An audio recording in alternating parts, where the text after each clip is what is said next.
Try mo maglayas. Subukan mo kung pwede sa ibang bahay yung gigising ng tanghali, hindi tutulong sa gawaing bahay, hindi maghugas ng plato, hindi maglaba ng sariling damit, at hindi magligpit ng sariling pinagkainan. Diba sabi mo sa akin, lagi ka naiirita sa nanay mo pagka binubungaan ka? Try mo maglayas. Para malaman mo kung anong buhay sa ibang bahay. Kung para sa nanay mo, na parang feeling mo hirap na hirap ka, feeling mo kawawang kawawa ka.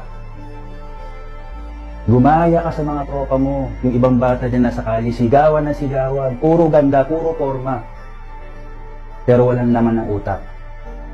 Ganyan kayong mga ibang kabataan ngayon, di ba? Pag sobrang luwag, aalarga, aabuso.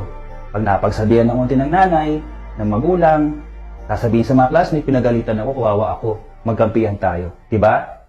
Sa nangyari nga sa nanay mo, sobrang kapal na lang ng mukha mo pag hindi ka pa magtino.